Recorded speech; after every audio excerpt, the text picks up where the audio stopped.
From awaytogarden.com and robinhoodradio.com, this is A Way to Garden with Margaret Roach, your weekly invitation to dig in and grow. I think of them as investment plants, plants that might not be hardy where I garden, but with a little extra work and the right strategy can be carried over year to year, even without a greenhouse or the perfect spot to do so.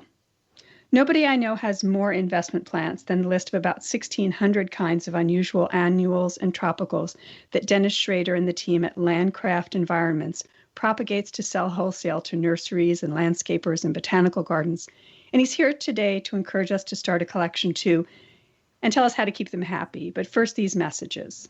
Programming and underwriting support from Garden Tool Company. Garden Tool Company's wide selection of heirloom quality tools for your gardening passion is backed by outstanding customer service, fast shipping, and ongoing support. GardenToolCompany.com. Programming and underwriting support from Brushwood Nursery. For more than 20 years, Brushwood Nursery has shipped the finest selection of clematis and other vines all over the United States with full gallon-sized plant and free shipping. Their website is full of beautiful pictures and information on growing clematis. BrushwoodNursery.com. With his husband, Bill Smith, Dennis Schrader has since 1992 operated Landcraft Environments in Mattituck, Long Island, specialists in unusual plants that add seasonal color and texture, the look of the tropics to the garden. I'm so glad to welcome him back to the show today and get some of his tactical advice and also steer us to some plants that we should consider investing in. Hi, Dennis. Hi, Margaret. How's it out there? Fall is here. Yes. It's great. It's cooling off. Very nice. Yes. So before we get started, I should say I was so happy that we did that New York Times story together a couple of weeks ago about this subject, the mad stash, right? Yeah. That was fun. And thank you. It was very popular, and it was fun to read the comments. Lots of people jumping in and saying their successes and their failures with different plants, you know. Mm-hmm. So this is something people love to do, is try to figure out, right, how to carry over a beloved plant. So yeah. Yeah. You identified several sort of tactical categories, like, because not every plant will want the same thing. And I just thought to survive the winter in this sort of false environment, you know, not their native habitat. And I just wondered, can you tell us about sort of how you grouped them and how you thought about that? Yeah. Well, I mean, first off, we get these plants either given to us or purchased, and we nurture them all summer, and then we want to do something with them. We just not have them hit by a frost, and that's it. So, a lot of it has been experimenting with different types of overwintering, and some of the easiest ways are collecting from seed and doing cuttings, or even just actually bringing the plant inside and treating it as a house plant. There's different ways to store them. Some even store dormant, like bring it in as a houseplant and keep it awake, or bring it in as a houseplant and let it nap. And that's one of the things that I frequently, earlier on in my gardening career, I used to try to keep everybody awake, and some would rather go to sleep, right? Right. And you also run out of room. It's a space issue most of the time. Yeah. So I've tried, even hibiscus bushes and brugmansias that would normally grow all year. Those, just putting them in a basement and keeping them on the dry side and dark. And, they'll have some dieback, but then, you get them going in the spring, and they really take off. Because most plants do have a slowdown or dormant period, either from cool or in the tropics. A lot of times it's from dry weather. You'll have a rainy season and then a dry season. So there's, you try and mimic maybe the dry season, and we'll just let them defoliate, rake up the leaves, and hold on to them until spring. I think that you recommended that for some of our fancy leaf geraniums, yes? Yeah. Oh, sure. Yeah. I know someone that used to hang them. It would bare root them and just hang them in their basement and then plant them again in the spring.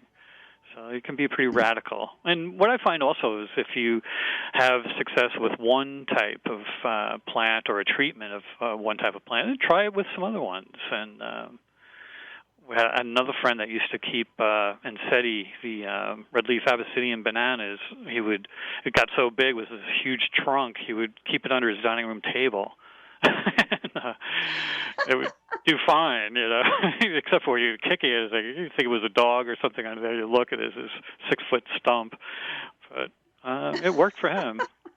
So the banana under the dining table, is that going to be in the reference book about that? Yeah, all right. So what we're really trying to do is we're trying to sort of categorize things as we look around the fading garden right now, wherever we garden, match them to the right tactic. So like with seed, like what would be the kind of, what are just a few examples of like things to do from seed?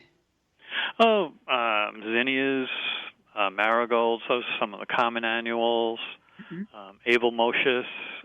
And it's, the plant kind of lets you know when it's done blooming, it's starting to turn a little bit brown, looking a little bit dry, and it's shorter days, cooler weather. Those are all indicators to start looking. Morning glories are another, the vining morning glories. Right. And they start looking a little tattered, like they've done their big show for the season, and then it's time to harvest. And you want the seed pods to be ripe, but not ripe enough where they, open up. And a lot of plants will expel their seeds and kind of open up and shoot the seeds, around. You want to wait before that happens, or else use some kind of a net bag or something like that to hold the seeds and catch the seeds. Right. So it's like we, commercially we go out twice a week and do the rounds to all the seed plants that we'll be collecting, and we're right on top of it. I loved the pictures that you sent me for the New York Times article that you took for us that were like these turkey trays, the aluminum roasting pans filled with seed. Someone in the staff would cut off the flower stems that were dried into these pans, and it'd be like trays of them. I guess you bring them in to dry? Yeah, we keep them on racks, basically, not oven racks, but just like on a cart, and we keep them in the trays. Some of them we have to cover with. We use when we get ears of corn, is that net bag, or you get bulbs in them. Sometimes we keep them covered with that because they do shoot and explode, kind of. So each one has a little kind of nuance that has to be taken care of, but basically it has to be dried and good air circulation. That's why we keep them on the racks. And then when they're totally dry, we bag them in Ziploc bags, most importantly, labeling them. And then we store them in a dry, cool place. Did you when you first started doing this and you started to ramp up and realize this was, you were doing landscape design build kind of firm years ago, and then you couldn't get the plants necessarily that you craved for your clients and your designs, and you started little by little. I'm oversimplifying, but you started little by little to propagate them yourself, and then suddenly you ended up with a farm and a greenhouse range of greenhouses and a business doing this wholesale. Right. But did you a lot of the things that you have become known for and have disseminated into the garden trade, they weren't like the mainstays like marigolds and petunias or whatever. You have those, but they were unusual things. So did you look up the life history of the plant and what its native surroundings are like? How did you figure it out, or research it in books, or how did you figure out what to do? Well, back in the day, wasn't Google to check things or the internet. So a lot of it was reference books, and then also just trial and error. Some of the seed catalogs, like Thompson & Morgan, they list thousands of plants, and that was one of the inspirations, was seeing all these plants. But it's like, where can I get these? So I'm going to start growing them, and it was just hunting, finding things. And one of our plants I found, it was just it's a roadside weed in Costa Rica, but it's got this great silver foliage and little pink flowers, and so we find things all over the place, and trading and with friends and institutions, like our blackleaf cotton, which we got originally from Wave Hill, and it was way back when Marco Stefano was working there, and he gave us some seed, and we kept it and we were growing it for years. And then one year they lost their crop, and it got too cold before it set seed. So then we gave it back to them, and then the same thing happened to us. We lost the seed, and they gave it back to us. So, it's always like a lot of sharing. Pen pals. It's not like yeah, right. Seed pals. Well, and it's funny, when we did the New York Times story again recently, we were talking about storing bulbs and bulb-like things, tubers and so forth, and we can talk about those in a second. But I said, oh, yeah, when I store my Canna Musifolia or Canna Grande, and you interrupted me. You're like, you have that? I think that came from us. And you don't have it anymore. Right. Yeah, we with the mosaic virus, we had to get rid of our stock, and so I've been looking for it. So I'm still waiting for that package to come. There might be a package heading south. Yes, there might be a package. Great. I've been collecting sturdy boxes since we spoke. But that's what I love about horticulture, really, is like the remembrance of where every plant came from. Like you just said, that roadside weed with the silver leaves in Costa Rica, the provenance, and you know, that sort of sense of, Dan Hinckley and I were talking about this recently because of his book about his garden at Wyncliffe. Right. Recent, and how he walks around every morning in the garden and he sees his friends' faces because of the plants. You know what I mean? You must have that true. too. Yeah, we have a lot of plants from the original Heronswood nursery, and some of them even have those little blue labels sticking out of the ground. That's so funny, because that's what I started when we did our interview recently. I said to him, I did the intro and said, every year when I do my spring cleanup, I find turquoise plastic labels in my garden. Right. Yeah, so we're all just one big happy crazy family. Yeah. So you said before, trial and error, that's how you learned it in some cases. And one thing that for me, you have to be willing to invest, and maybe the investment doesn't pay off, right? Like any investment. So I bought phormiums years ago. I love the New Zealand flax, the sort of vertical, almost it looks grass-like, but it's broader textured foliage, colorful. Similar to iris foliage. Yeah, they look like iris. But colorful. Exactly. Very colorful. Yeah, and I love them in the center of big pots and stuff, But they're not cheap at retail, and I wanted to carry them over. And, I failed a few times. And I think, but it was worth it, because now I kind of nailed it. And I was trying to keep them too warm. I was thinking they're from a warmer zone. So you know what I mean? I was like trying to keep them actively growing almost, and that's not good. It didn't work. No, they would want to cool down and just stay right above freezing, or just in the high 30s is fine for them, and on the dry side. And you would never think that at first. We think tropical or subtropical or tender, and we think, oh, got to keep it warm. But it's a little counterintuitive, right? Yeah. Well, a lot of South African plants like agapanthus are similar to that, where they can, just be right around freezing and they'll be all right. The condopetalum, that grassy plant, on a lot of the restios. And especially, what else is interesting is if a plant is grown at a higher altitude, then a lot of times it can take cooler weather than you would think, even if it is a quote-unquote tropical plant. Right. It's it's much cooler up at higher altitudes. Right. And compared to trying to push them in the low light season here in the north, right? Push them to keep growing, to stay active, it's more merciful, really, to let them slow down, right? Nice long winter rest, yeah. Right.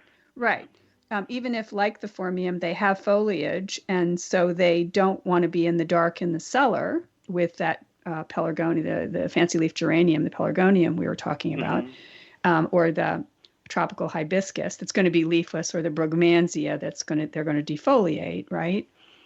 So not like that, but also not warm and active growing and being watered once or twice a week, et cetera, et cetera. It's like we're backing off on everything and letting them just hover in a way. Right. Like a covered porch that, you would want to use for 3 seasons, and then in the 4th season you can store plants in there sometimes if it isn't going to freeze, or you just put in like a minimal little heater or something just to keep it above freezing. And sometimes that's all you need. It's a nice sunny porch, but or if it's attached to a house, sometimes that even makes it warm enough. You just open the door and let it warm up. Insulated garage, and there was a window that was on the bright side, and for some reason those phormiums it was super cool, but there was plenty of light, and they just did so much better than where I tortured them in the past. So Yep. So people may be looking outside now or soon, depending on where they live, and like, oh, the dahlias got frosted, oh, the cannas got blasted with frost. And they think that's it, but it's not it, is it? No, those are some of the easiest, right?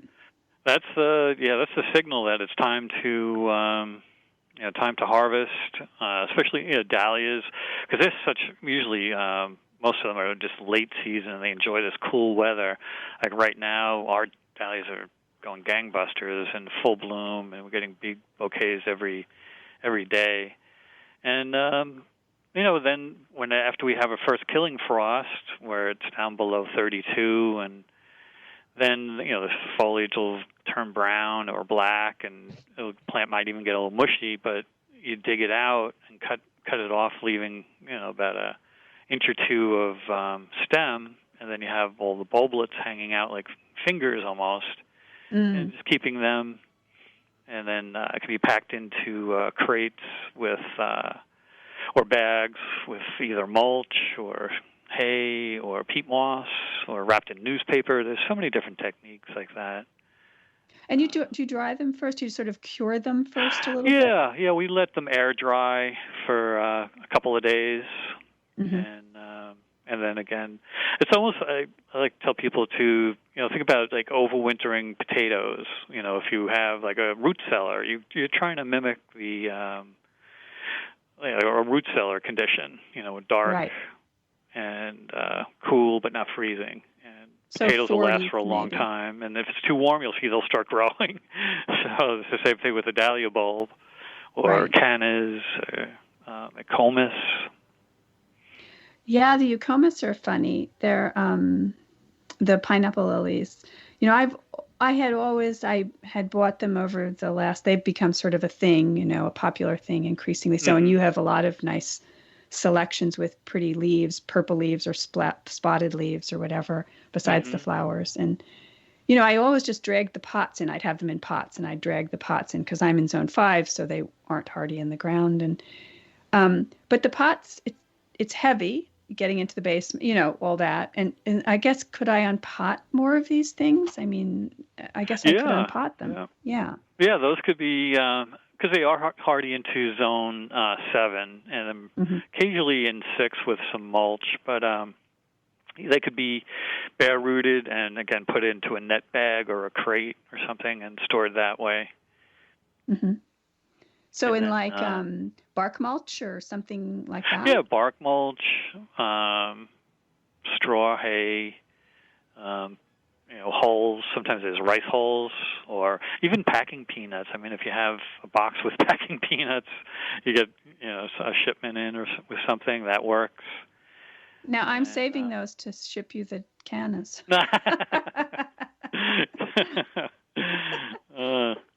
All right, I can keep my eye out for that. Yeah.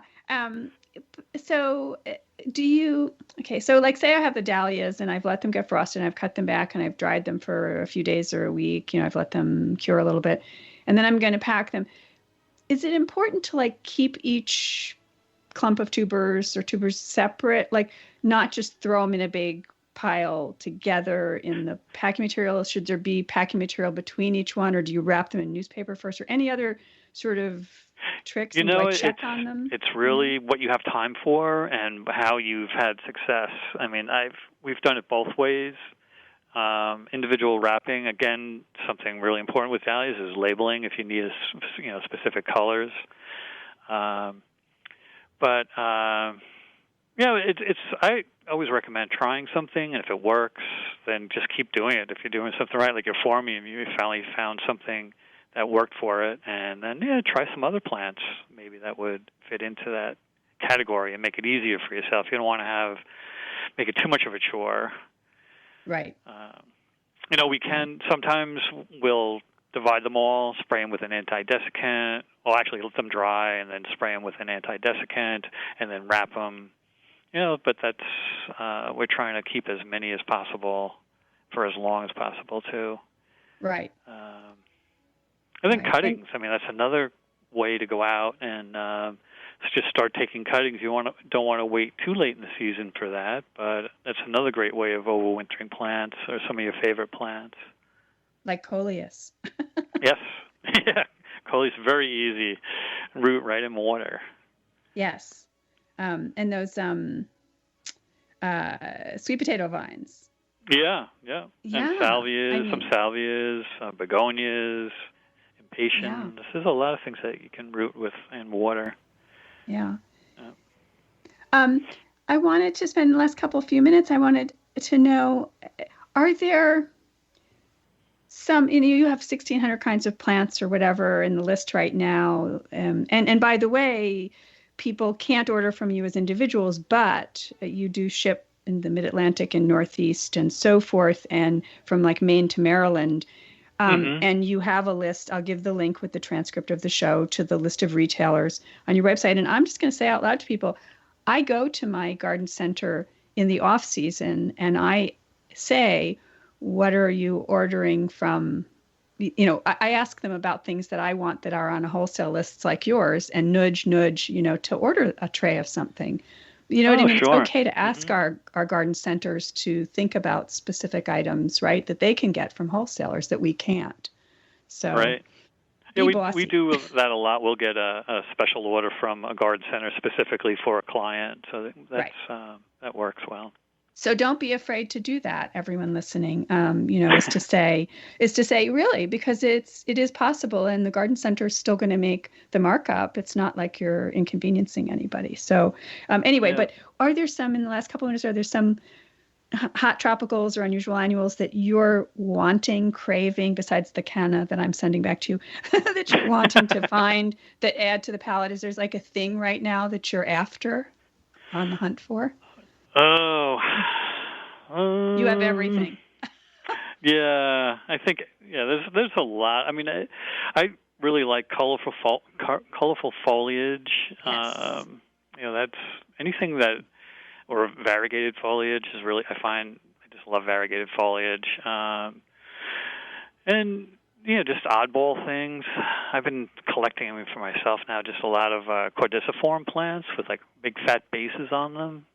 Yes. And we do offer a few. I know this. I didn't know that you did that, because I have my oldest houseplants it's now called pseudobombax, but it was called Bombax ellipticum, the shaving bush tree. Mm-hmm. And it's massive in my living room. I've had it for about 30 years, and I grow a number of other things with swollen bases that are like their storage organs. Huh. Yeah. Yeah, I started collecting them years and years ago, and we have a nice collection. And then we also do have some that we can sell, that we do sell. Foliage color, there's always new cultivars coming out, great elephant ears with different shaped leaves. There's one, it's called Pharaoh's Mask, that almost looks like a wrinkled forehead, and it's apple green with these dark stripings on it. It's kind of interesting. Wow. Yeah. And not so many years ago, the elephant ears, it was like just the plain old elephant ears, and now, wow. Yeah, there's hundreds of varieties. Yeah. Yeah. And I'm always experimenting with which ones want to be kept sort of half awake like a house plant, and which ones want to go to sleep. And oh boy, that's a whole nother subject. Yeah, as a general rule of thumb, alocasia usually do better as a house plant than colocasia. Okay. All right. Yeah. Well, Dennis, I had such fun, and like I said, I can't wait to pack up the goods and send them down there because it sort of completes the circle for us on that. And we'll have it for you next time if you need it. Yeah, so. No, it's sweet. It's really sweet. But I'm so glad to reconnect and learn more, and thank you so much. Thanks for making time for us today. Oh, very welcome. Great speaking with you. Talk to you soon again. Okay. Bye-bye. Programming and underwriting support from Brushwood Nursery. For more than 20 years, Brushwood Nursery has shipped the finest selection of clematis and other vines all over the United States, with full gallon-sized plant and free shipping. Their website is full of beautiful pictures and information on growing clematis. BrushwoodNursery.com. Programming and underwriting support from Garden Tool Company. Garden Tool Company's wide selection of heirloom quality tools for your gardening passion is backed by outstanding customer service, fast shipping, and ongoing support. GardenToolCompany.com. And talk to all the rest of you soon again, too. Now, don't miss an episode. You can subscribe free to the podcast version of the show on Stitcher or iTunes. And you can find me anytime at awaytogarden.com or on Facebook or Instagram as @awaytogarden. And happy stashing plants and gardening meantime. Away to Garden with Margaret Roach is a joint production of awaytogarden.com and the smallest NPR station in the nation, Robin Hood Radio.